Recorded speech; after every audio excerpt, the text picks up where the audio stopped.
Okay, so I guess I'm not finished with this video because the more I'm thinking, right, people? Okay? Who benefits from disrupting my life? In terms of my family's life, my grandson's life, even my landlord's life with the city and that type of thing. Okay, in terms of the commotion. Now, first of all, let me just clarify. I wish, again, I had a wipeout board, because if I had a wipeout board, I could easily put it on a wipeout board, 1, 2, 3, and it will be, for some people, much easier to understand versus trying to listen to what I'm having to say, right? So, here's the thing. In the summertime, is it not normal to do house repairs? Is it not normal to do landscaping in the summer and spring and sometimes in the fall, depending on how extensive that landscaping is, or when you start the project, or how many projects you're working on at one time, right? So, and I'm going to refer to the social workers with MCFD, right? For them to come into the house and to say, oh, because they're using a very again, ambiguous. If you notice, these government workers with their ambiguity, like with the city, right? You know, a washing machine, toys, wood from Home Depot, other wood products that, you know, are being used throughout the yard, and miscellaneous things scattered around for whatever reason from whoever at whatever time. You know, cold winter kind of prevented me from going out there. Plus the priority was, you know, is it not, you know, when do people start planting food? Do they start planting food in the wintertime, or do they start planting food in the spring? Right? And when the food starts growing, what do? Do they ignore it, or do they have to go out every day and water it? Right? And then when the food starts to grow, what do? Do they just let it grow and rot on the vine, or do they process it? So basically what I'm saying is it's not a crime to plant food. It's not a crime to grow food. And it's certainly not a crime to process food. Whether you're fermenting it, canning it, dehydrating it, freezing it, or whatever, right? For long-term use later on throughout the winter, when the food is less, you know, when it's more scarce. Food is in abundance right now only because I planted, right? It's certainly not a crime to do landscaping in the spring, summer, and fall, especially when you're doing it in multiple locations, so that after the end of fall, it's pretty much basically done. And that's where I'm at with it, right? Which requires time, energy, and focus and attention. And it's certainly not a crime to do house repairs come spring, summer, and fall, because you're not going to want to do it in the wintertime. There is no fixed date when you have to do those house repairs, as long as those house repairs basically get done, which at the end of the day, I've addressed in terms of severity and priority, right? Obviously, the boomerang is the toilet in the bathroom, right? Which unfortunately is going to fall on my landlady's shoulders. And this is why when she comes to me and she says, well, you know, I can't afford, it's not that I don't want to. I really can't afford to, you know, spend too much more money on house repairs. So therefore you do it in terms of what you can, because ultimately at the end of the day, when it comes to something serious like the toilet, with that whatever it is leaking in there, I mean, that's not something that I can do. Can I do bathroom taps? Well, yes, I've done them. I've already done it. Yay! Right? Do I want to do the bathroom tap again? No, not necessarily. But that bathroom tap there in my tub should probably last a good 10, 15 years, if not longer. I don't know. They make things in China, and a lot of these products that we're buying these days don't have the durability like the old school appliances and hardware and that type of thing. But hopefully the product came from some reputable company that takes pride in its work, and those taps will last for a long time. And my landlady didn't have to pay for that. So, and I learned something, and so did my kids, right? So, but who benefits? Who benefits from making it look like I'm an irresponsible person? In part because of what I talk about on YouTube.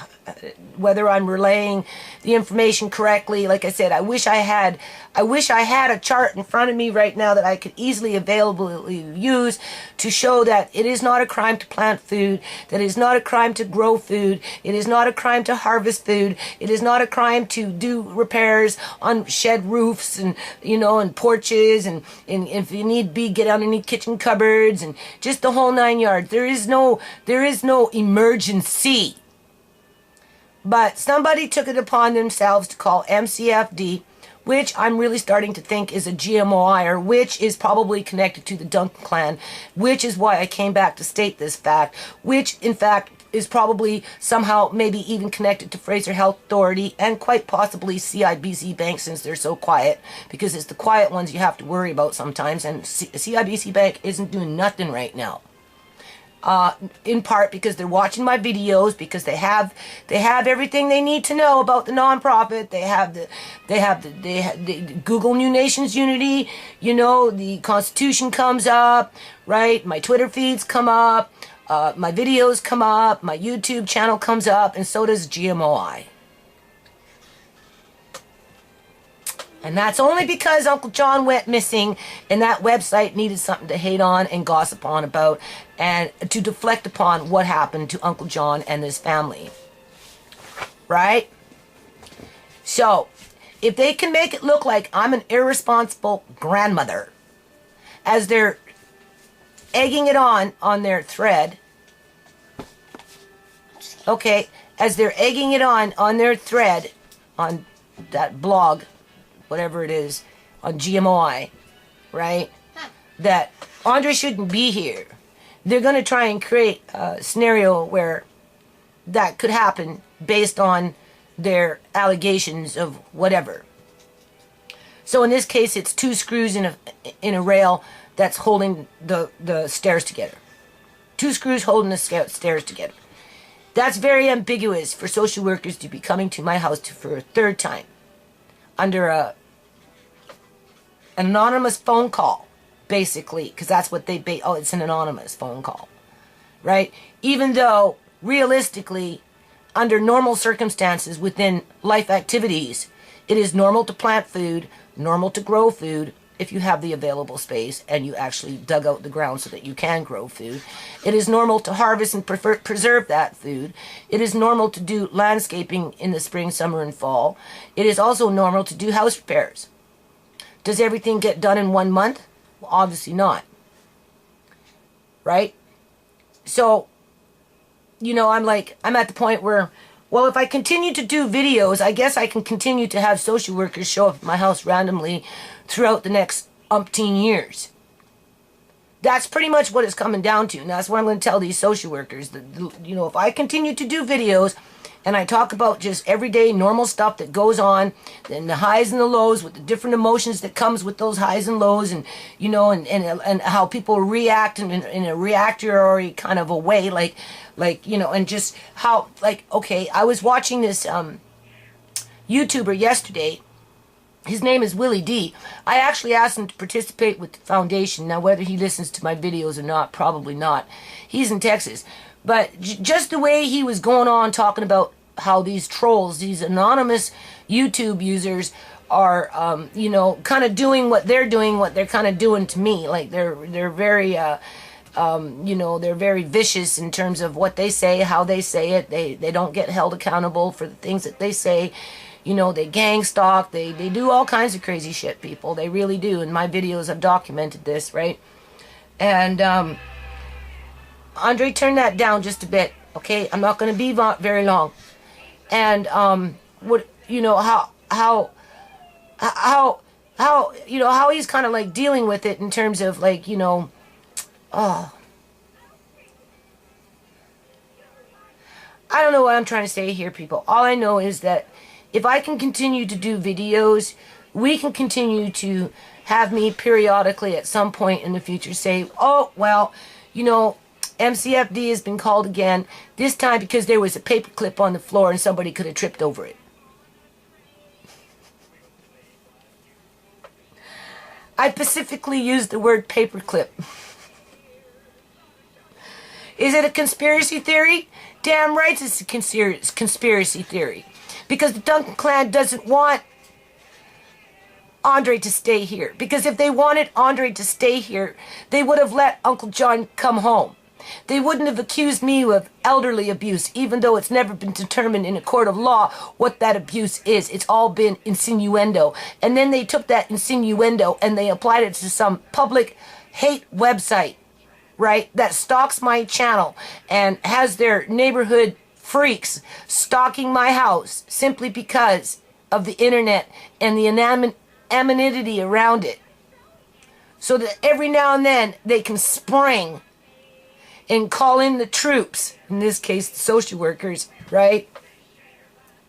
To try and destroy my family, just like when they took Uncle John, you know, man that lives in your house for 23 years, you know, Grandpa John, right, all of a sudden disappears and the teenagers become criminalized within an instant within a public institution called Health Authority. Like, here comes the kids, call security. Here comes the teenagers, call security, right? Does Fraser Health really want that being said in front of a judge that's being impartial to the rules and regulations in terms of, well, I know all the rules and regulations and I can throw in a fast card and I can get this thing, dismissed based on a technicality because I know how to play dirty pool within the court system because I'm a trained lawyer, you know? It's only going to take one judge to put a break on that one and say, hold on, I want to know what the story is. And once the story starts to unfold outside of GMOI, Fraser Health is going to have to answer to its employees. Because this is the leftover retaliation tactics behind what their actions created when they allowed Uncle John to be inappropriately, illegally detained and then transported to a location where he didn't want to go to. And then turned into a girl with a pearly necklace that had no life after they removed his brain and stuffed it with styrofoam. Now we're going back into my 2015 videos. And of course those are what, metaphors, analogies. I mean, in reality, no, that's not what they did. What they did is they isolated him, tormented him, denied him access to a lawyer, right? Told him that he was confused constantly unless he agreed to what they wanted, right? Doped him up so it was easier to manipulate him. They don't want to get caught. Right? So of course they're going to send in the social workers because if they can make me look irresponsible to Andre, then I must have been irresponsible to Uncle John. But we're going into the third year of Uncle John being gone. And Andre's still here and he's thriving. In many levels, he's thriving. Most little boys his age wouldn't want to repair a wagon and plant something in it. Never mind looking for apple seeds to plant apple trees. This is something that he's learning outside of the school system, which is called confidence and creative critical thinking skills and life skills for him to be able to pick up the 2x4s that he wants to work with in order to fix his wagon that he insisted that he bring home because he knew he could fix it and it would look nice in the yard once it's fixed.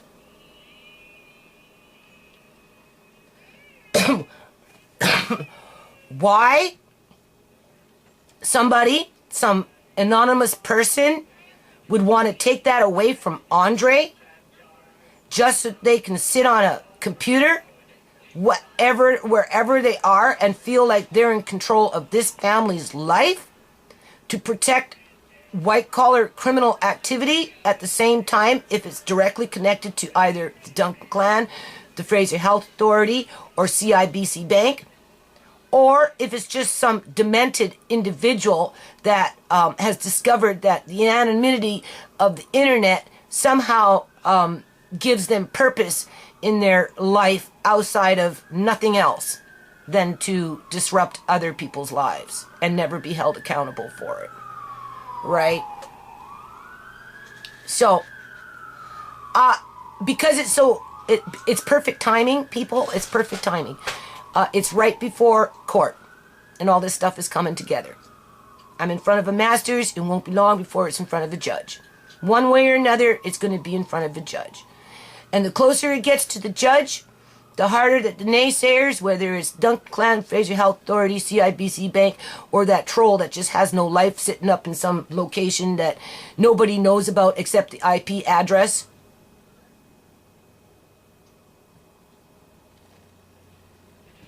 Because they're changing their IP address through filters just to continue doing what they're doing because they can get away with it as they capitalize off other people's misery, because if they do it to one, they will do it to others. I can tell you right now, when this gets to court, and as we get into it, this GMOI site is right at the top of the list as in what needs to be dealt with. Now, how it's going to be dealt with, I'm not too sure. Whether Fraser Health Authority takes responsibility for that and shuts it down, or whether it's CIBC Bank that shuts it down, somebody's going to shut it down. Okay? Does that mean they're not going to start up somewhere else? They probably will. They probably will. But there can be an order put in there that if it does, it can be shut down too. Because it's beyond coincidence, people. You go into my videos, you'll see a pattern. Uncle John went missing, and it only benefits Fraser Health. It only benefits CIBC Bank.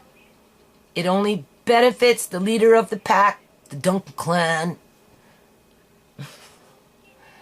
Right? For me to be, what do you call it? Painted as an irresponsible tenant living in a broken down house. Yeah, it's a leaky boat, people, but it's not a broken down house. I've always said it. It doesn't moan, it doesn't creak, doesn't rock. It's pretty solid because it's got the old school wood in it. It's not built with cedar timber. It's built with the much harder wood. Okay, that's the first thing. The beams, it's got the original copper piping in this house. It's not being built with plastic piping throughout the whole house in terms of, that's what they're building houses with now. Plastic piping. This has the original copper piping throughout the whole house, which is better.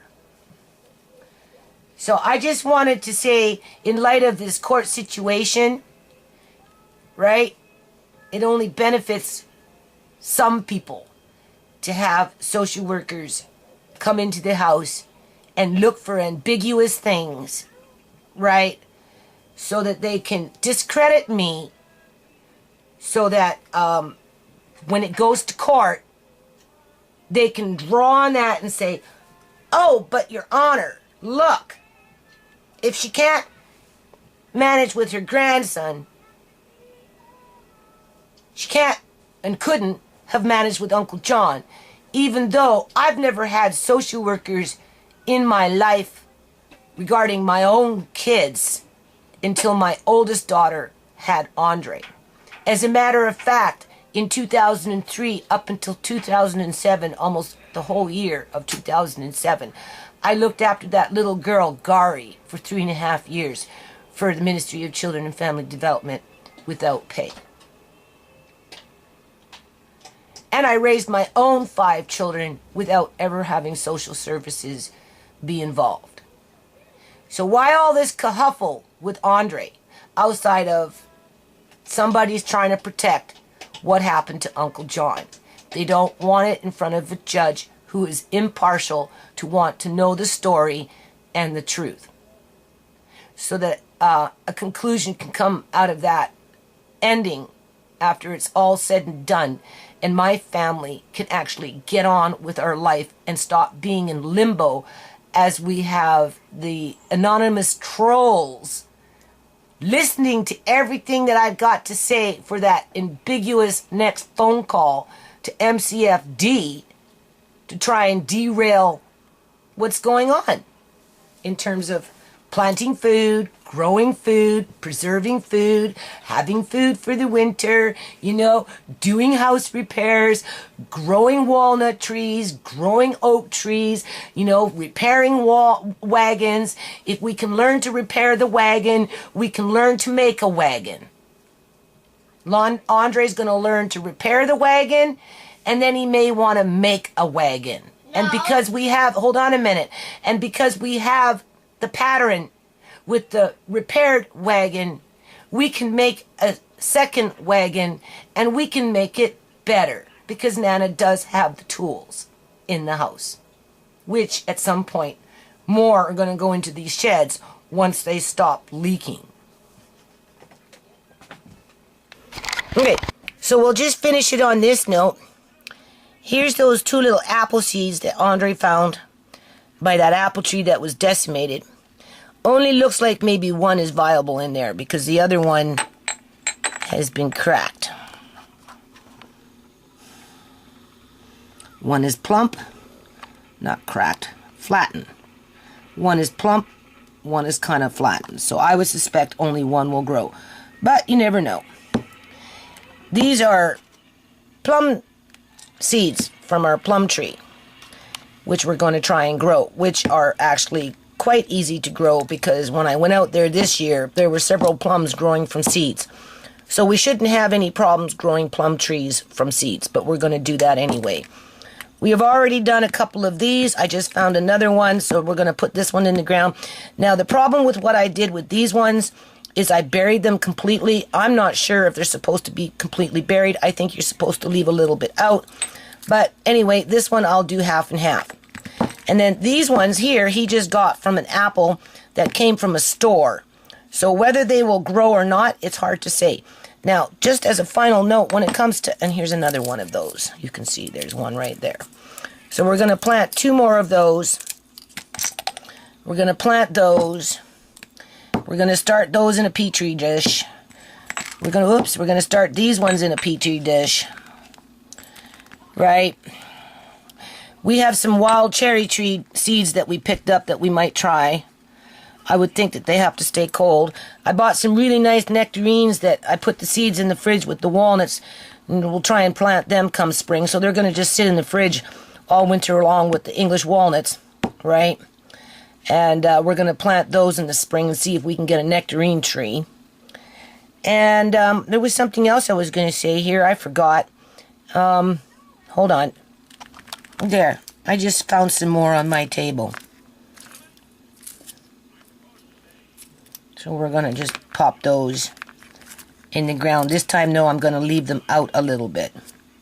Instead of putting a ½ inch dirt on them, I'm just going to leave them out just a little bit on one side and one in like that on an angle. Because the shoot will come up through here, right? But that will be dormant for the winter. Hold on. And then as you can see, we've been getting these. So some of these I will do, the larger ones I will cut. Obviously the smaller ones I will let dry out.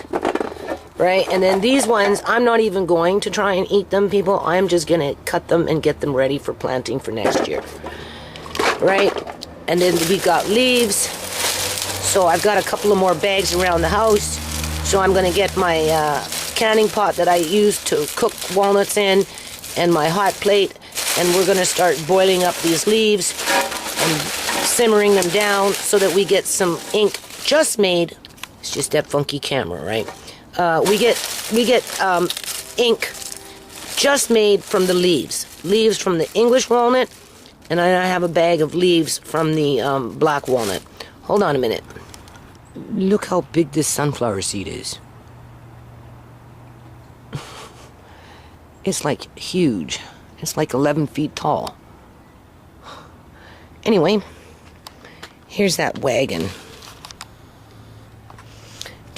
See how we have to make a wheel, right? And then this here needs to be done something with, and we need to just repair it there. You can see, but it's a base anyway, people. It's a base to fix this one and make a new one. This is Andre's project. This is what he wants to do. This is what we will be working on in the next little bit. Right? And just to show you how strong he is and how determined he is, these pieces of wood, these two, they're about what, 4 feet long. They're about 4 feet long. Those two. You can see them. kind of see them. He picked those up and carried them himself. He wanted them to build something with, people. I'm looking for black walnut trees. They just pop up. Only two. Only two made it. But then my daughter was picking at my bins, at my buckets here. So who knows? Maybe she picked it out, for all I know. Don't see nothing. But we got two. So two is good. See, nothing. Nothing. I don't know. It's hard to say. Try it again next year. Oh, look at that. My little wild peas. Okay, people. It is August 30th, 2017. Do you see this wood? This is what my youngest daughter is stressing out over, only because of what the city's been doing. However, my neighbor is going to more than likely need this wood, which is perfectly fine. And for anyone that goes and buys wood would know that this is well over $100 worth of wood. Okay? Didn't cost me anything. Hold on a minute. Just checking in on my babies here before I start canning. Oh my, they're almost at the ceiling. Another 4 more inches. It is going to be touching the ceiling. These are some humongous plants, people. Like, they are huge. Huge. My babies, just like this baby over here. Look at this baby. Look at it. That's a beautiful black walnut tree, and it's very, very happy there. More babies. More babies. Okay, so I didn't take you out in the front to show you those babies out there. But in the meantime, my neighbor, as I was getting the wood, gave me some cucumbers. And like I said, I went with my son for his driving test, and I bought cucumbers. So I'm probably going to do about 20 jars of cucumbers today, people. So right now, I'm just boiling jars. I'm boiling jars. I'm going to put them in the oven. I got 7 at a time. I'll do 21 jars. And then I'm going to start canning pickles. Hold on. Okay, people. I'm just doing this because my kids, they don't know how hard I work at preserving food. Right? The oven is at 250 degrees. Ah, hot. And the jars have been boiled for 15 minutes, 10 to 15 minutes. Right? At a steady boil. That's only 7. I got another 14 more to go. That's why I'm doing it this way. So if you were doing fruit, for sure, you would want to do this. This is what my mother used to do with me when I was 12, people. Ah, hot. Right?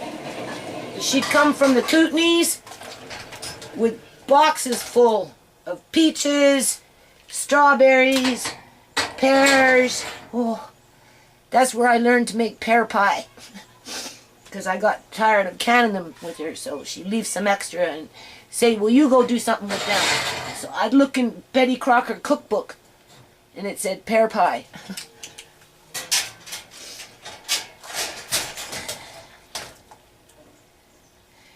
Technically, I read, I don't know if there's any truth to this, but when you're doing pickles, apparently you don't have to sterilize your jars. But I'm old school. I'm doing it anyway. Okay, now we're going on to 7 more. Okay, people, I don't know. Do those grapes look like they're getting ripe to you? They look like they're getting ripe to me. Oh, they're getting soft, people. I don't know anything about grapes. Serious. I'm gonna pick this one off. Ooh, these are soft, people. Serious. May be ready to get canning pretty soon here. Oh my God. As if I don't got enough to do. There's my babies. Oh. Anyway, I'm out here for grape leaves for these pickles. Yep. Hold on. Recording now. Yeah. Talk. Oh. It looks like these leaves are slightly different. I don't know. Well, I guess it really depends on the type of light that they get.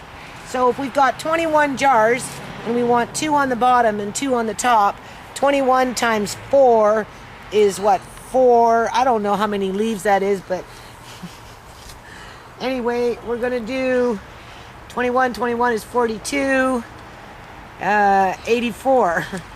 I don't know if we'll get 84 leaves, but anyway, we'll get half that number.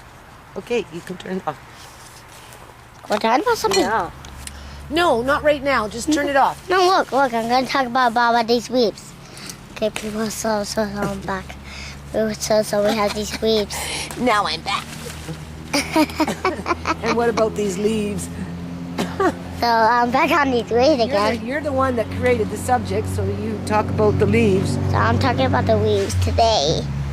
Talking about the leaves. And these grapes are getting soft. Yeah, no, these grapes are soft. Wait a minute, Nana's bringing in the wrong leaves. These are not grape leaves. That's deceiving. Here, show them. Show them. This is not a grape leaf. That's why they look different, people. Okay? Because if you look at this, this is the branch. Can you show them? Yep. This is the branch to the Norway maple, which I have growing in my little greenhouse there in Andre's painting room / X Club. Right? This is the Norway maple. But this is the grape leaf. This is what we want. We need at least 42 of them. Yeah, and I want to show you something else. I just got to show you something else. Yes. Okay, you can turn it off now, Andre, please. Okay, so now we're getting on with the grueling part. This is what I paid $17 for. You can see it's a big bread bowl, right? I got bowls bigger than this. And then this one here, I got for $4 because these were those $1 discount bags. Obviously, I'm going to have to take a knife to them and scrape them off lightly, clean them up.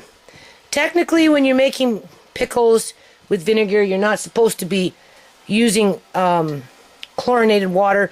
But in this case, I'm going to wash them in the sink with just regular water, maybe a little bit of salt, and then I'm going to rinse them off with boiled water that I have in here. This is from my Korean neighbors this morning. So I am going to cut these this way. But I found 2 bigger jars that I would normally put fruit in, like peaches or pears or something like that in there. And in those jars, I think I'd like to try and actually ferment pickles, which you do with salt, which is much more healthier than this stuff in terms of, you know, pickles in a jar with vinegar, right? There's really no nutrients in it outside of maybe what you get from the vinegar. But if you ferment it with salt, which is a totally different process, then you get the probiotics. So I got to get to washing. First, I'm going to wash with these ones. These are the ones I'm going to process first. And these ones. Okay, people. I'm pretty sure it's August 30th, 2017. Anyway, I think I made a mistake. Well, I did actually make a mistake. I think I corrected it, and now I have to do some math. Okay. So what I did first is I made 7 jars of 3.5 cups of vinegar to 2 cups water to 1/3 cup salt, multiplied by 2. And it was just enough for 7 jars. With those discounted pickles and the pickles that I bought, you can see. Right? And I put in little chili pepper in some of them I didn't. Obviously garlic, because my kids like the garlic, and the dill weeds. And some pickling spice, old pickling spice. And then I came along, you know, I had 3 batches to do. I really wanted to do them all last night, but kind of tired people, right? So anyway, I made up another batch. This one looks like they were from the ones that I bought. Oh, look, there's air in there.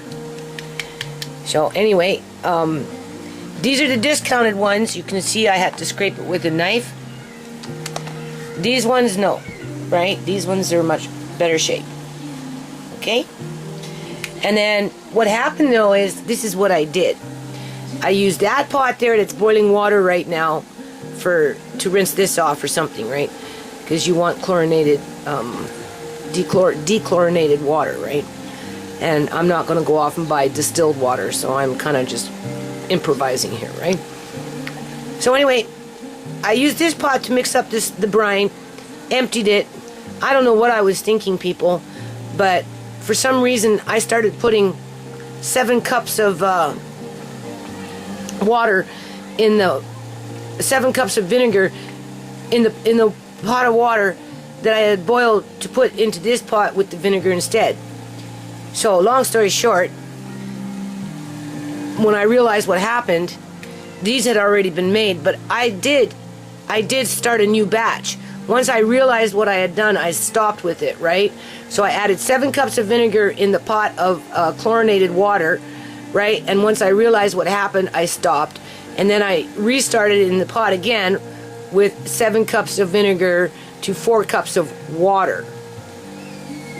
And I had water in a different pot that I had boiled to wash the cucumbers, just like I have a pot of water to wash these ones in my sink right now that had already been boiled last night or today or whenever. It's cooled off anyway. Okay, now assuming that my memory's not that off, because like I told you, I've been kind of like having a little problem with my short-term memory. I'm pretty sure that the brine in here is 7 to 4 with 2/3 cup salt in terms of the complete brine for the 6 jars. So what I've done then sorry, is I measured out exactly what was in that pot per cup, and I broke it up into parts here. So it was 7 cups of vinegar that I put in. I had already water in there, so I took out another 7 cups to equal the 7 parts of the total amount of water.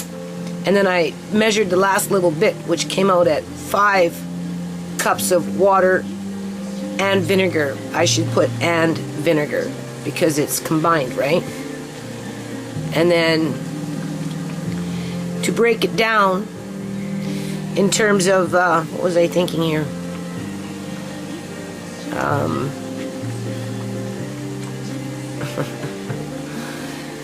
Anyway, people, it works out. I'm just too tired to explain it right now, right? So I'll be back. Okay, here's what I was thinking. With that full pot, with the mistake with putting the 7 cups of vinegar in, I took out 7 cups of vinegar and I took out 7 cups of water, which left me 5 cups of water. So in technicality, I had 13 cups of water in there that I put 7 cups of vinegar in. And in the light of that, because it's 5 cups of water, I'm doing 3.5 cups of vinegar. I'm going to add in 3.5, I haven't done it yet. I'm going to add in 3.5 cups of vinegar and 1/4 cup of salt on top of another 1/2 cup of salt, because once I realized what I did with this, I stopped, remember? And then I started on with another pot. And because I don't have pickling salt, I am using Himalaya salt. So anyway, as I'm going to go downstairs here in a minute, people. So I cut these cucumbers, and I'm just going to salt them for a couple of hours before I can them with my new brine. Right? Okay, and then that's what you do, and then you just layer. Okay, I'm gonna have to get another container or something, or I'll just whatever, and then I'll be back. As you can see, what I've done, I've taken a new layer and I just laid it over top of the salt, right? And then again, just a very light. As a matter of fact, I think I would prefer to use my fingers. So anyway. the way you do it.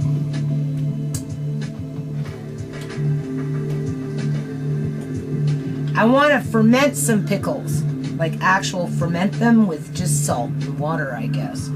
So after I get a handle on this, right, I have to come up with some more jars, though. I'm kind of out of jars, so I'm not sure what I'm going to do here. All right, but I definitely want, and I'm going to try and make a zucchini, or I'm sorry, a cucumber relish. Instead of a zucchini relish, I'm going to do a cucumber relish with a few jars just to try it. The reason I turned on the camera is because I wanted to show you something. I do tend to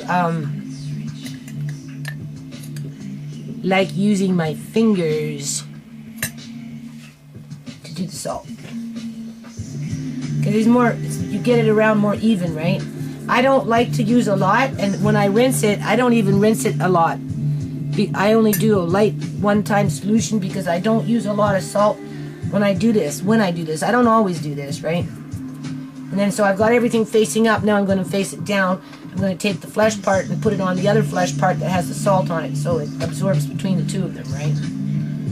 So this would be almost palatable, right, in terms of if you were to eat it. That's about the amount of salt that's on here, just enough for it to do its job, right? But not too overwhelming, right? And then this way, when I go to rinse it with boiled water, I only need to rinse it once, and it doesn't have to be. Yeah, it doesn't have to be a deep rinse. It just needs to be a light rinse. Yeah, but my pair's working now. It's working now. I got you some speakers. Yep. Yep. I took them from my other computer. What do you call it?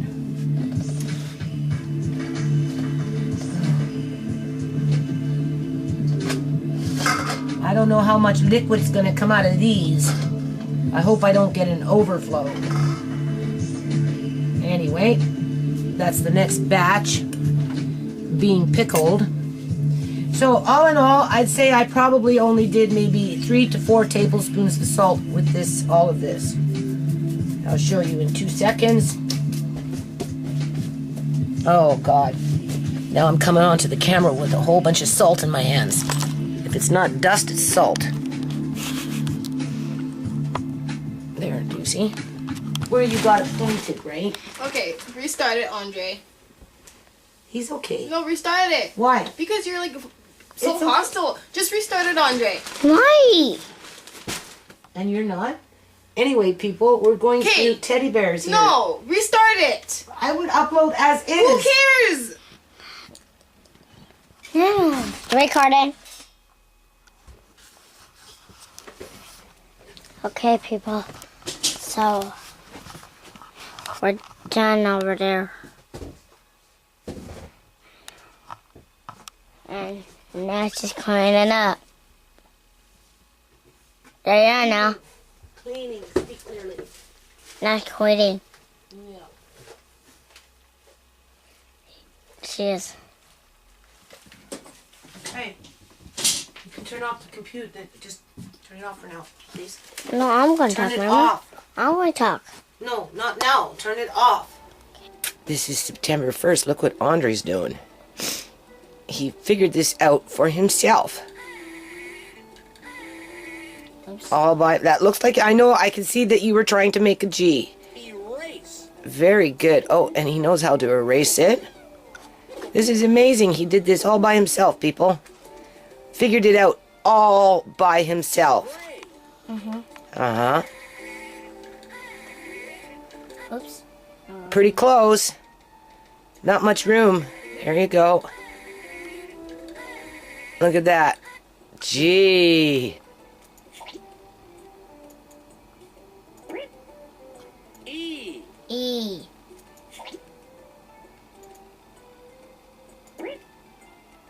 F. F.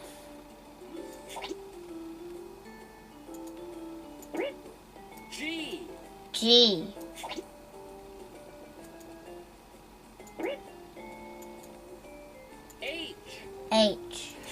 Figured this one out all by himself too. Okay, so it's September 1st. These are blackberries that I just picked a few days ago with Andre. Because, and this is why I did it, even though I didn't really need them, but they're so good. About this amount, which is just a small little soup bowl, cereal bowl, was $4 when I went to go buy those cucumbers. Right, remember? The ones with the $3 bags there and the $1. I'm coming up in like 10 minutes, Yeah. okay?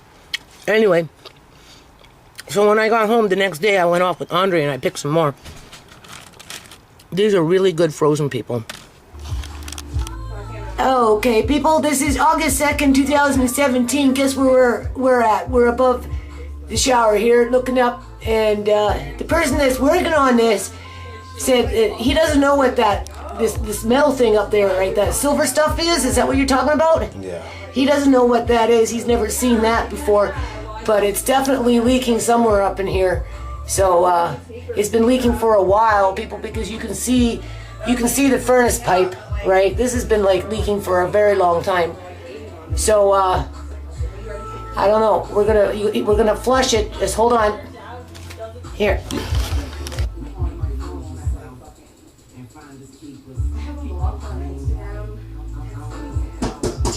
Yeah. Yeah, it is. And like he's like crying on the phone and shit. I was like, no, I want to sleep upstairs. He's like, oh, you want to sleep upstairs? And you need to sleep upstairs for? I was like, well, I'll sleep up here tonight. Let's see how I feel. Like, calls me up. What are you doing?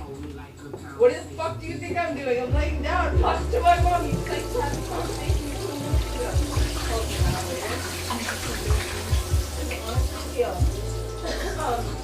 Remember when I asked for your mom's number? So What? You think it's coming from the wood? Yeah. 100%. 100%. So what is that? Is that lining What? that's coming from the wood? Like, where is that? Is that the tile, like the gasket, or? I have no idea, to be honest with you. Well, you have to take off the toilet. No, can't leave that like that. I feel like just taking it off is gonna make it worse right now. Because then you need another plumber's putty plus the glue to glue. Yeah, well, we'll get that. Okay. That's what you're gonna get at Home Depot, my favorite store. Oh, here comes the water. Where did that one come from? That was like way over here. ironically enough, the same time, the same person or not commented on it, I actually did call him at 9 and he didn't answer, but apparently something happened at 7:30, so that's probably why he didn't answer. So I unblocked him. Like actually. That's honestly, I don't know. Okay, people, so I got a floodlight that I bought for like when I do park events and stuff like that. So I'm gonna pull out the floodlight, and my concern is the wood even viable up there, because it looks like it's rotten. That's where we're gonna get the floodlight. His concern is, what was it? Like if it's even like the glue or the putty, you don't know, right? Yeah. Well, maybe when we get the floodlight, it will be better. Right, because then we can really see what's going on up there. Still dripping though. Okay, so I'll get there. Yeah, I'm glad I bought that one. I did. Yeah, no way I can take it off. Why? The bolts are rusted. The bolts are rusted. You're gonna need a grinder. Oh, this is messed up, man. So it could be also that, yeah, your bolts are rusted, so it's probably not even fastened to the floor or the flange. What are you saying? The left one, before I even tried taking it off, I just barely touched it and it's wiggling. So it's not even fastened. Well, it's rotten wood up there, that's for sure. But we're in the room, and it's like fucking 12 o'clock at night, and we're smelling something. Okay, well, Sierra's in the bathroom, and I love the copper pipes though, people. That's the beauty about these old houses. doing nothing, and I fucking. Alright, we got a lot of copper pipes in this house. She's fucking painting. Okay. See? Okay, people. So anyway, it's like going on August 3rd now at about 1:45 in the morning. And can you see what we got here? These are pickles in a salt brine solution. So I'm trying to ferment 2 jars. Once or twice a day, you're supposed to untwist the lid because it's going to start filling up with air in there as it bubbles up, right? It gets foamy. It can get foamy. It gets cloudy. Everything has to sit below the brine so it doesn't mold. So it's only about an inch. Sorry, people, wandering eye. It's about an inch there. There's not a lot of room. I don't know. I read 2 inches, but the way the jar filled up, it left me about an inch. I don't know if I like this rim. So anyway, hold on. Oh yeah, can you see? And there's already a few of these smaller jars been put away. And one big jar has been already eaten. A couple of little jars have already been eaten. So, hold on.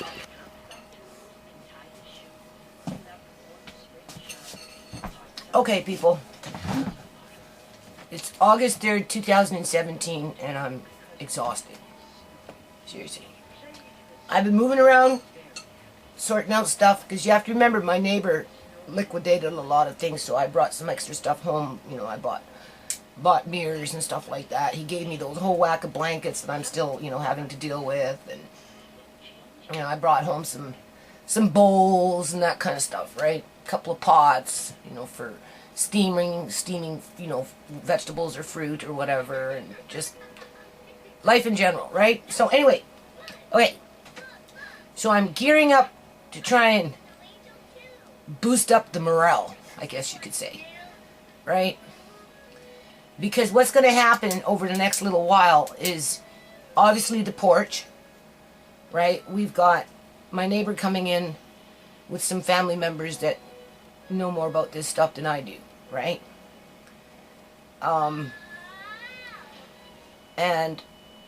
You know, the basement is being rearranged, right? And now that Andre's shed is almost done in terms of just have to get the locks on and figure out what the problem is with the door.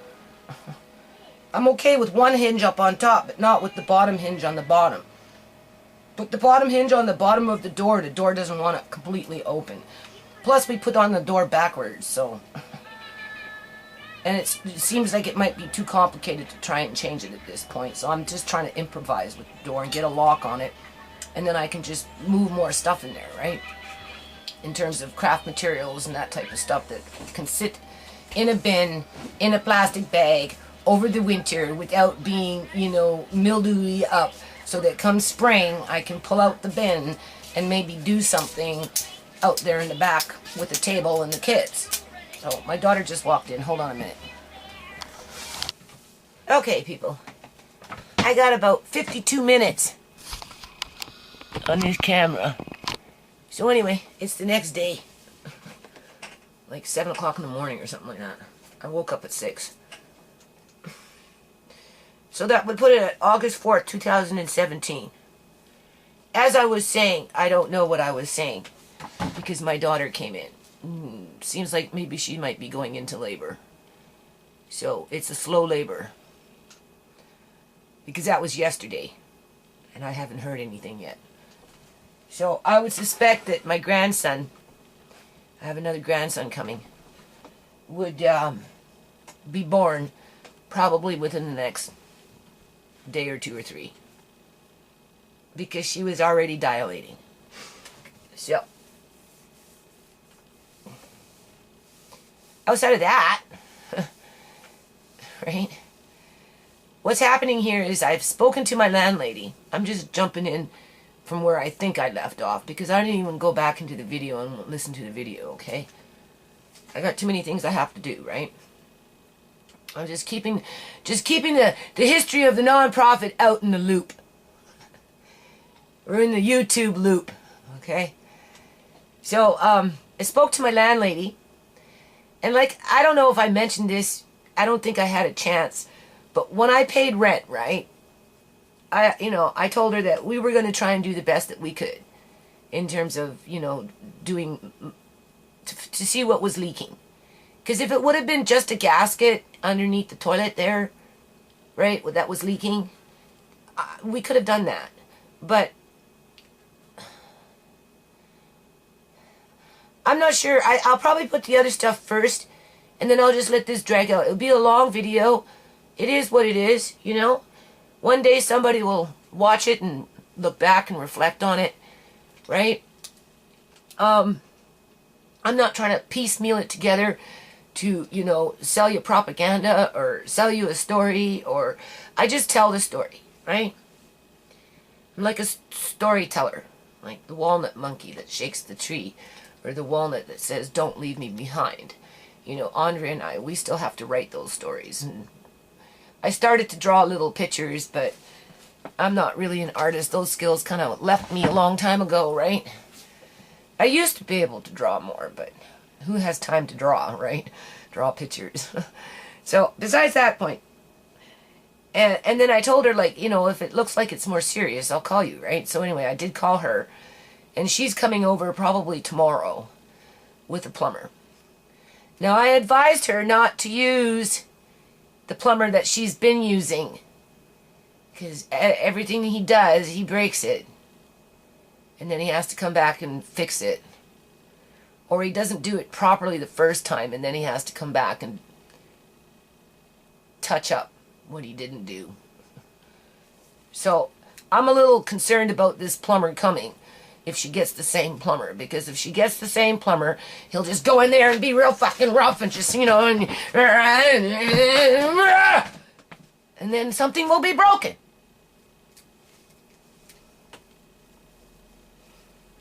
I don't want to go down that road, people, with a plumber again. So, point is she's going to fix it. Now, this is where I feel really, really, really bad for her. Because just from what I can see, and you've already seen it, because I'll put that first before this, if you took the time to watch it, versus coming in and just automatically doing one of those, because you've got nothing else better in your day to do. Right? Because it looks like it's going to be kind of complicated, right? Oh yes, and that's what I was talking about prior to being disconnected there for a few moments, was I'm going to just take it in stride, people, right? I'm going to take it with a good attitude. Don't think about the discomfort that's going to come around it, right? Because, there's going to be some kind of repair having to go on. It's going to take a little while. Right? And it's... And since we're doing all that, I'm going to talk to her about that rotten, what is it called? Drywall around the bathtub in light of that leak. Just because the ceiling was rotten doesn't mean that the wall along the bathtub is not rotten. So, there you go. Right? We might go into doing some of that as well. Changing the drywall where the major damage was from that leak that never got addressed by whichever plumber that more than likely could see it but ignored it and didn't bother to try and fix it, or maybe created the problem itself, which makes me think that, if I really wanted to take it there, which I don't, or even my landlady for that matter really wanted to take it there, this could warrant a lawsuit, seriously, because that shit, whatever it is, was dripping for a long time, And not only has it been dripping for a long time, but it's been dripping into a secondary bathroom right above a shower. Right? Which could be a potential health hazard for the people living in the basement mainly. Not to mention what's, molding up in there and just spreading out. Alright? Because when plumbers are hired to come in and do the job, they're supposed to do the job. If they see something there that's potentially dangerous or can potentially cause greater problems if it's not fixed right away, then the plumber is being negligent, right? Because you don't, water spreads germs. Water breeds germs, right? So if you don't contain dirty water, right, then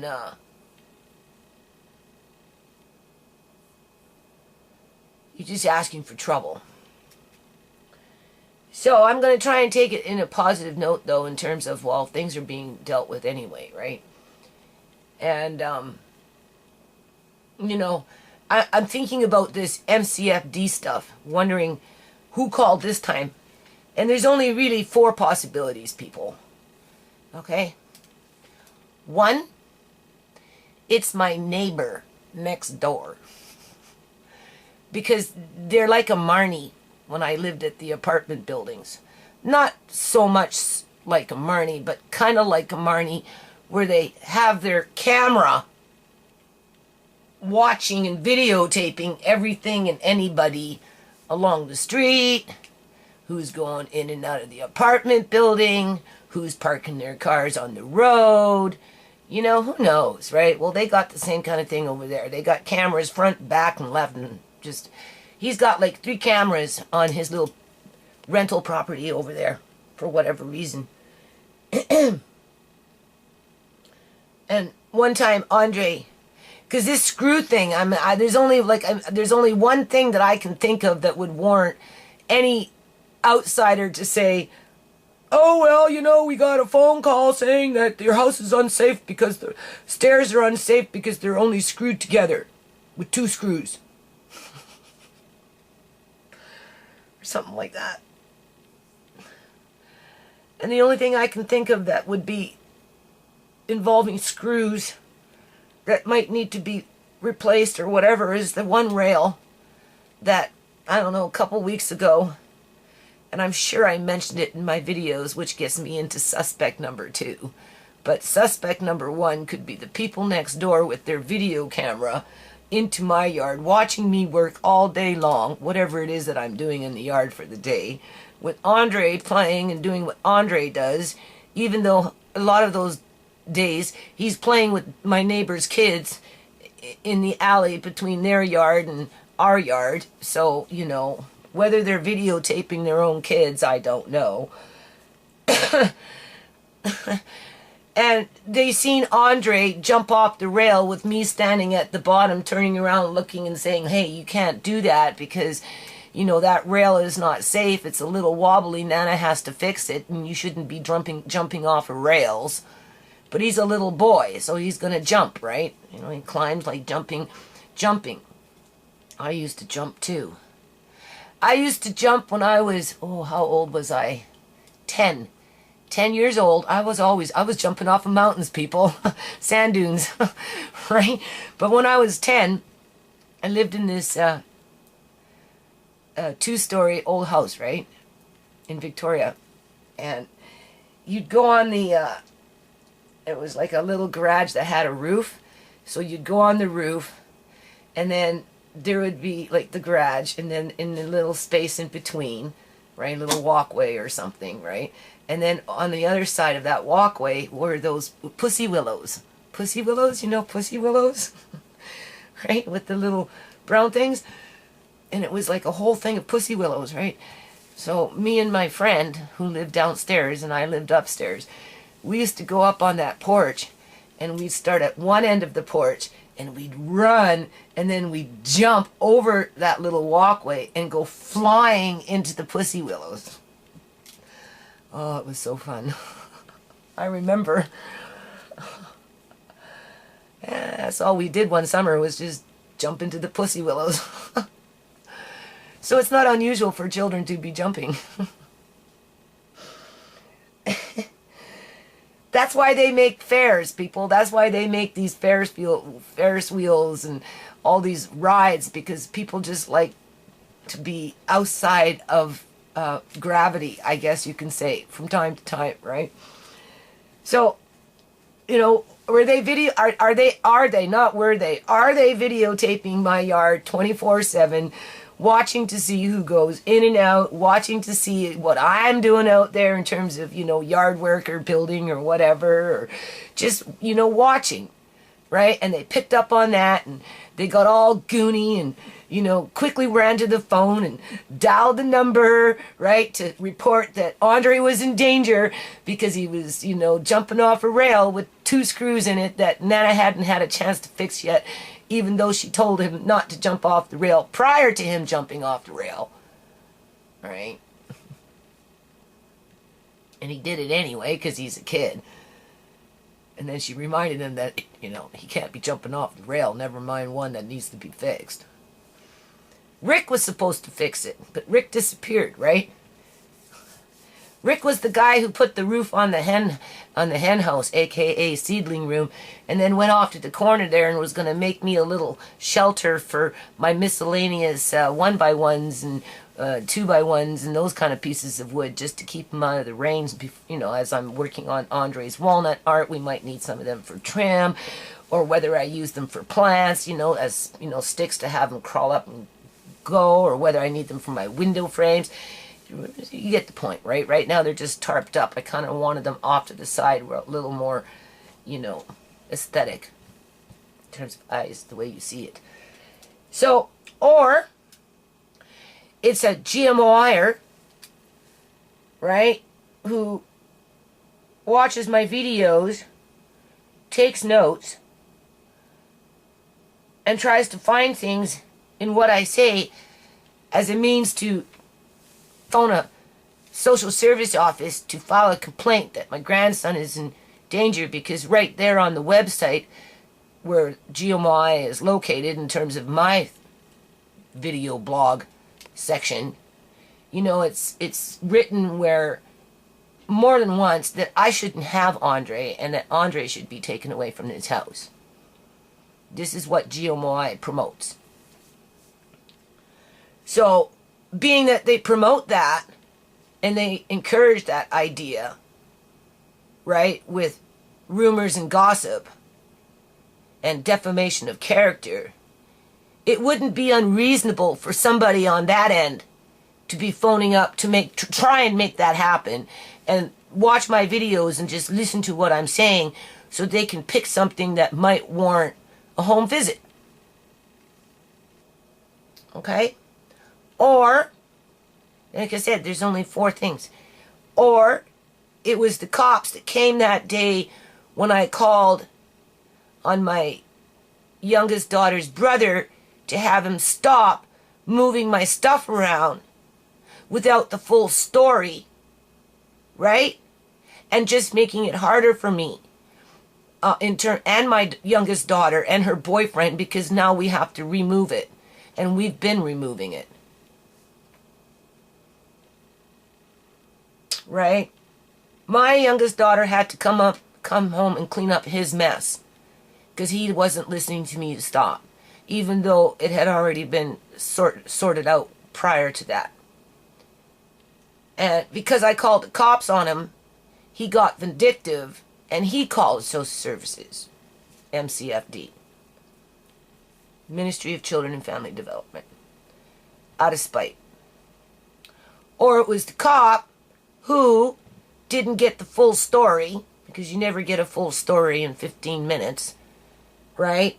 And could see, though, I was under pressure in terms of, porch repairs and that type of thing, right?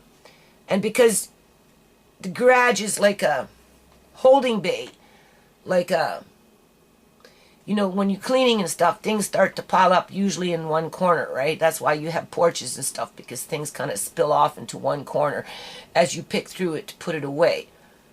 or as you're going through other things, you take something over here and you put it over there to later on put it over there, right? So, you know, that's pretty much where the garage is at, because things are coming in out from upstairs, things are coming in out from the back, things are coming in out from the basement, and they're kind of piling up in the garage as we're, you know, sorting it out, in addition to pulling out things off the shelves in the garage that got wet because of that leak and having to be packed into new boxes, right? Or whatever. And, you know, he just, the cop himself found it to be overwhelming, right? Because, you know, that's it. 4. Myself, personally, just because of what the social worker said, I'm thinking it's a GMOIR or my neighbor. Because there's no rhyme or reason for somebody to talk about stair railings or stairs being put together with just screws. I've been in this house for 7 years, people.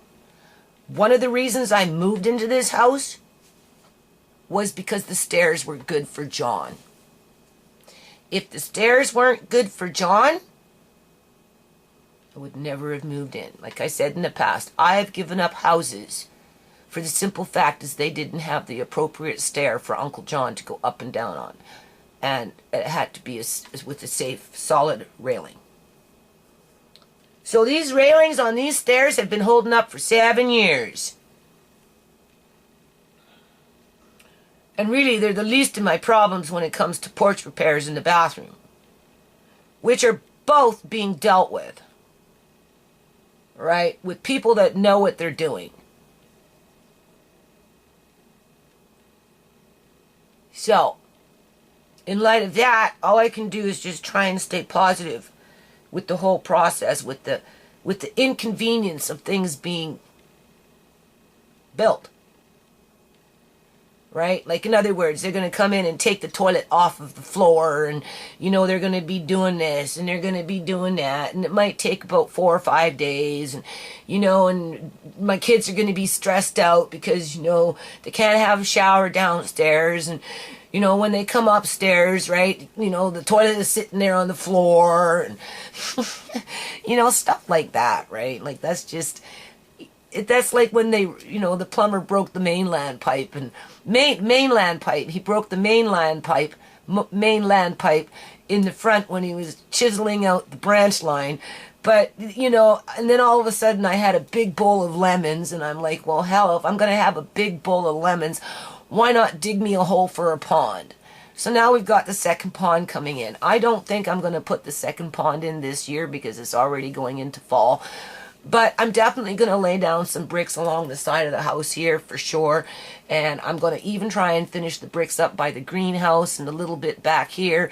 And whatever else I need to make a path to the water tap in the front. Like those kind of things. And I might even do a little wall starting around the pond. Right? But outside of that, I'm not actually putting the pond in. But come spring, for sure, you know, all that other stuff will be done. Then we can really focus on the pond. But it took breaking the mainline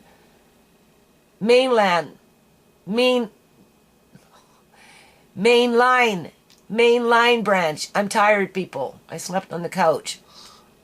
I don't sleep very good when I'm on the couch, but the thing about sleeping on the couch is I get up earlier.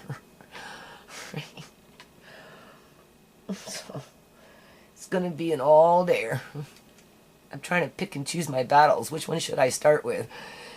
Because I'm not taking for granted that the city is giving me some time here, right?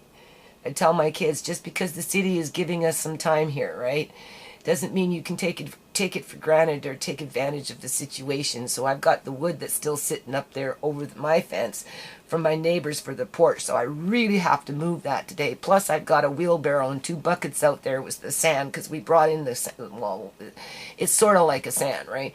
And, you know, that should be put down on the ground and put the wheelbarrow away, put the buckets away so it's not so noticeable, right? Because within a month I'll be using it anyway. So I'm like, oh, I gotta do that today, right? I'm really worried that if I don't get that done, the city will drive by and see the buckets and, the whole process will just start all over again. So I'm not trying to take advantage of the city here, okay? So I still kind of have to do that. And I'm dealing with the basement. Andre's shed is almost done. And because my neighbor was throwing out all these shingles, brand new baled up shingles, 3 bales plus, that's enough shingles to put along the front of the, the wall, right? In the front, before the door.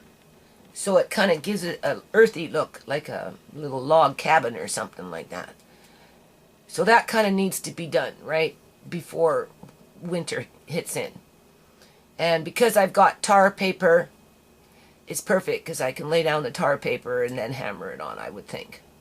Just to give it that little bit more insulation, and it will look really nice. So that needs to be done, right? And because when you're hammering nails through a 1/4-inch piece of plywood through a shingle, your nail is not very long.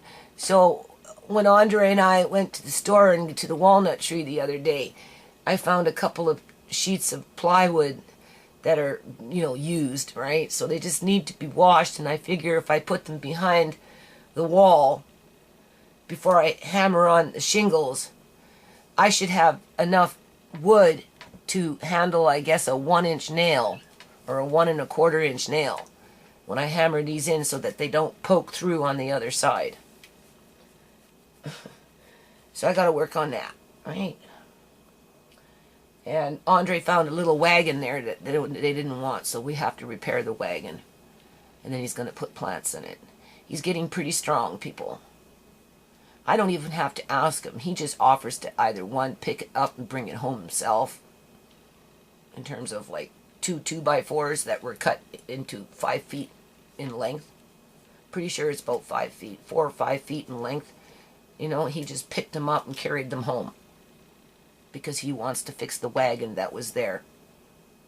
And I went to go pick it up and carry it myself. He just helped. He just came along and just grabbed one end of it and picked it up and helped me carry it home. Didn't even have to ask him. It was amazing. And he's pretty strong for his age, considering. And he's not afraid to pick it up and carry it. And he's not afraid to fix the wagon. And then I said, well, what you going to plant in there? Because it was a planter that started to rot out. And it needs a new wheel, so I have a skill saw. Jigsaw. I have a jigsaw. So I can cut a wheel. And he can hammer it on. And the end that's broken, we'll figure out a way to fix it. That's easy enough. And he can paint it. And then he's going to decide what flowers are in there. I can't remember what he said. He said something. It wasn't the right kind of flower. I said, well, I don't know about that, but maybe this. So it's still up for debate. The point is that he's building something at 6 years old. And if he's not building it, he's repairing it. And you will see this wagon get repaired by Andre and I. Which is very good, because when he's a man, he'll be able to do those things without a second thought. It would be like just a natural thing for him. And this is a good thing too. So, I guess that's about it in terms of the most important stuff going on around here. I mean, I can't speed up time. I can't make things go faster, any more faster than what they're already going. And my landlady's on it. I feel really bad that this is going to probably be another big job. I'm almost tempted to ask her when she bought this house, like, how long has she owned this house for? Did she buy it before I moved in? Or, like, what's, I don't know. Like I have no clue when she bought this house. Because if she bought this house like that, or in terms of, like, the toilet, then, that's not a good thing, right?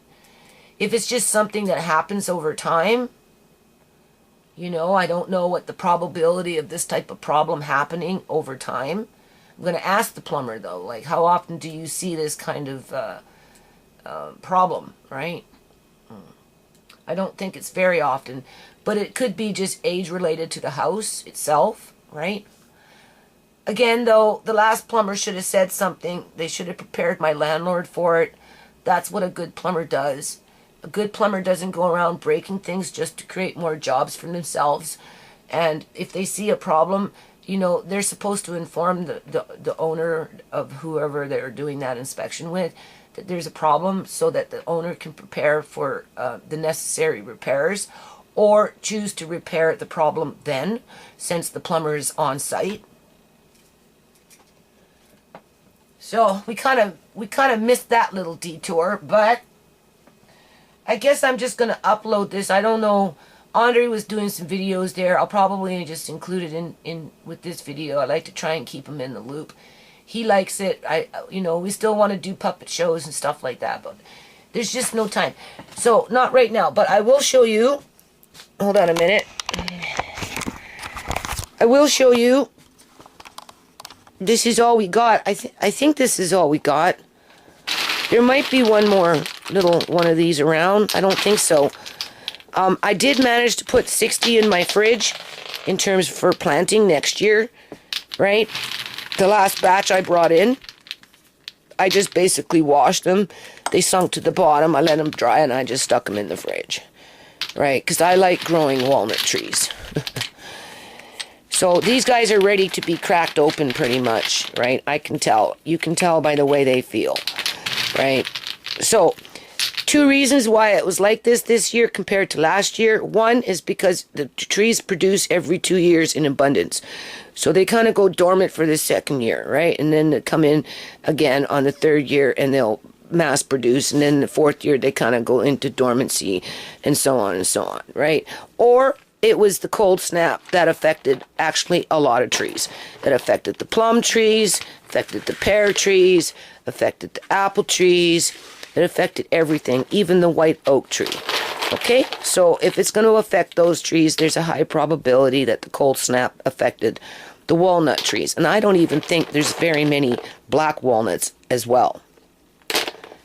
And then, I haven't had a chance to put this away because I'm debating where I should put it. Because if I make it too convenient for them, they'll eat it and I'll go downstairs for a jar of pickles and there'll be none.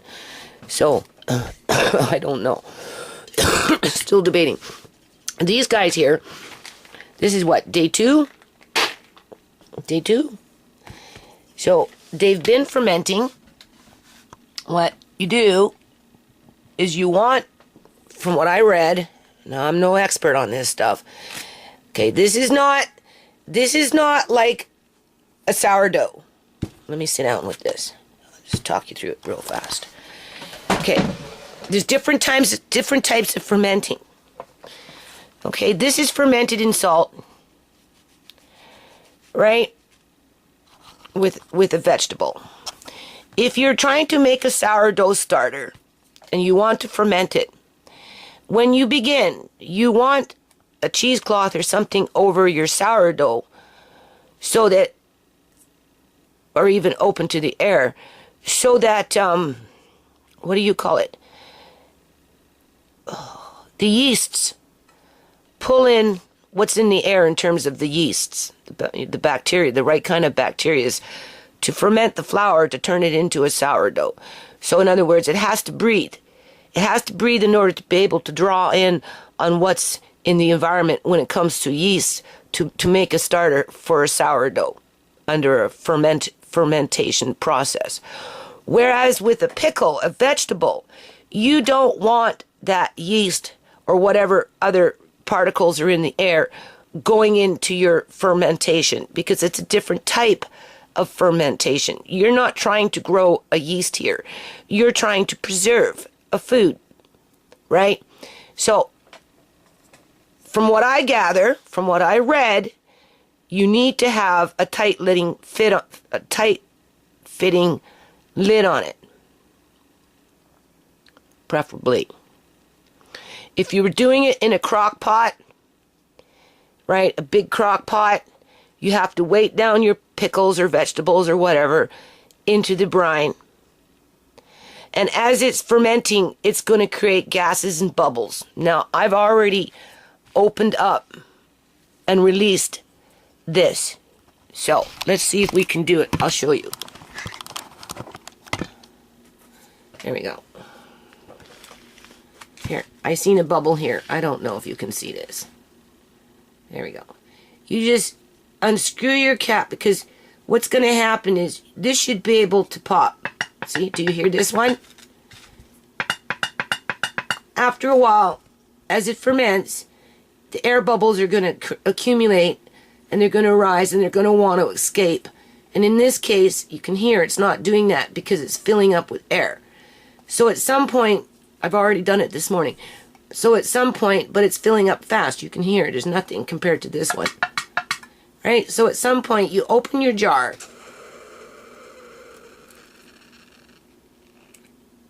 Did you hear that, people? That was the air being released. And then you can move your jar a bit to break up the air bubbles. That's what I've been doing, to release them. They call it burping. I'm not sure how you burp in a crock pot, because to be honest with you, I've never done this before. This is the first time. So there's an air bubble right here. So what I try and do is I try and shake them out as best as I can. Right? And get them coming in from the bottom. Right? And I've got grape leaves in there holding down the pickles. It will get cloudy. It will get foamy. It was already a little foamy in there for me this morning when I woke up, or yesterday, or whenever. And once I released the air, the foam kind of went away. Right? And then you just screw on. If you notice, I'm not taking off the lid because I'm not trying to introduce at this point any extra bacteria or whatever, yeast or molds or whatever, from the air into the food, right? Again, I don't know how you do it in a crock pot. I'm not going pickle hunting to try and figure that out. Maybe next year we'll try and do some pickles in a brine in a crock pot. But for this year, this is all I'm doing. And apparently you can do this kind all year round. You don't have to wait for summers to do it, right? You can go and get yourself some cucumbers, and if you really like this type of pickle, you can make it for yourself, which is usually ready within 3 to 7 weeks, depending on how strong you want it to be. Now the brine was 1 quart of one of these. I took one of these, 1 quart. I filled it up with boiled water, right? And what do you call it?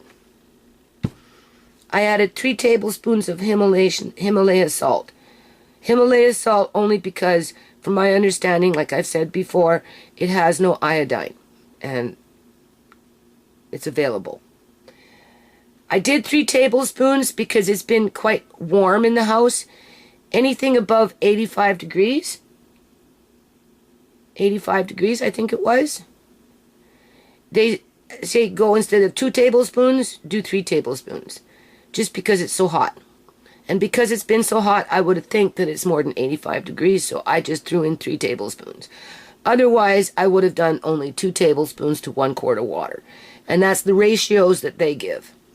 I put my pickles in there, put my spices in there, and then I just turned around and, what do you call it? Put my grape leaves in there, and put my water with already pre-mixed salt, and there, put the lid, the grapes seeds on top, kind of tucked it in to try and hold everything in. I haven't taken off the lid and looked yet. I'm just releasing the air at this point. Like I said, this is day 2. You can start eating these things apparently by day 3. I may leave it for a week, just, well, they say taste it. Keep tasting. Here, this one I put a little red chili. I don't know if you can see that. Right? Taste it. Keep tasting until you like what you have. And then I guess once you open the jar, there, do you see? I moved it and the air came up. Do you notice how this one's not working now? Other one is, but this one's not.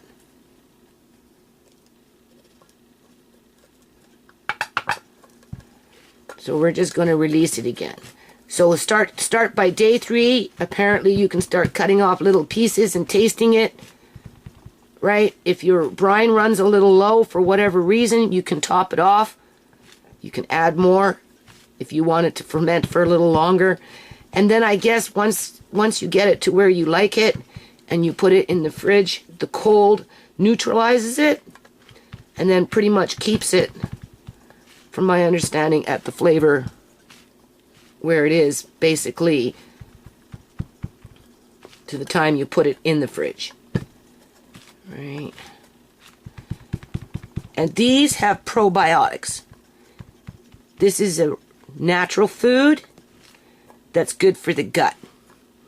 Whereas these have been processed, cooked, and basically sterilized with vinegar and salt, which kills off the live enzymes.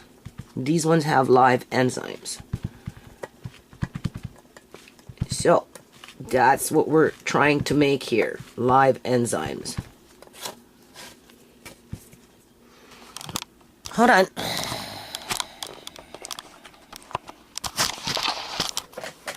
There. Okay. Anyway, before I completely end this video, I just want to point out here, and I only got 9 minutes on this camera, because for some reason it's losing a lot of its time fast. Because I don't think the last one was a 50-minute video talking, right? So besides that point, so we know we have to crack those open and get our nuts. The trees didn't produce very much because we're into the second year, plus of the cold snap. These are the walnuts, the black walnuts that we're dropping. What I'm doing is I'm letting them dry so that we get these types of things, so that in terms of making walnut ink, you can just put that whole thing into the water and you can boil it. They fall off the trees immature. Now, there will be a rattle and a shake and a roll that will knock down the more mature walnuts that are sitting higher up in the tree at some point in September. Because I remember I was doing this right up until October of last year. I have 3 casefuls of 12 jars per case of just black walnut powder to make ink. I don't have very much English walnut powder to make ink because I wasn't thinking about it last year until I decided I wanted black walnut powder ink powder, right? So I didn't really get any English walnut. So this year, as they were falling, I was dehydrating the husk. So I have a small box here. You can see that, right? But because the harvest wasn't very big, we didn't get very much. And not only that, a lot of the nuts were falling down immature. So what this is as I was peeling them, this is parts of husks that have nuts in them or whatever, right? That I'm pretty sure this is what this is. Or maybe not. Maybe this is something else. Because what I have in my fridge is, as I was cutting them, because they were falling off the tree immature. They were falling off the tree immature like this, right? And I was cutting them to make the powder. But when they're immature, you cut off bits and pieces of the forming shell. This is why this one looks like that. Because it has bits and pieces of shell in it. Right? So what I did is I dehydrated some. This is not it. Hold on. Okay. I can't find them, but what I did, as I was taking off the rind, because I wanted the rind more than I wanted the immature nut, right? Because I didn't have English walnut rind. All I have is black walnut rind from last year. So the nuts were falling off the trees early this year for whatever reason. Because there's several trees, right? So the first 2 trees, they started falling off pretty early. And but the nut itself was too immature. But as you can see, all I did in this case was take off the rind, and I dehydrated the rind for the most part to get the powder, right? You can see how I kind of chopped it off there a little bit. So there's, you get that little bits and pieces of wood. Now, what this is for, people, this is an intact nut that's been kind of frozen, only it's immature. but it's perfect for wildlife in the wintertime when food is scarce. And or it's a natural dewormer that when they eat it, because they eat the husk, they will chew through the husk. They will eat the whole husk. I swear, they eat the husk. And sometimes they leave the nut behind. Right? But they're going to want to get into it. So it's because it's a natural dewormer, right? Black walnut, or English walnut for that matter, I would think it's almost the same kind of properties in terms of their husks. Right? Because they smell almost the same. Not quite, but obviously that's stronger, right? Not only do they get the nut in the wintertime, but they'll get a little natural dewormer to continue, you know, keeping them healthy, I guess you can say. So what I did is I have another bag of this frozen, right? So come wintertime, Andre and I, we go up by the walnut tree and we throw these around just so that the animals can find them, right? I also had dehydrated some. That's what I thought this was, but it's not. This personally to me looks like shells. So that should probably be grounded up. I don't know where the other bag is because you can see I've got more than one bag going around. These are just for art because, you know, they're very light-weighted. I think they're completely dehydrated out, right? Again, it wasn't a very big harvest, right? Obviously ink, right?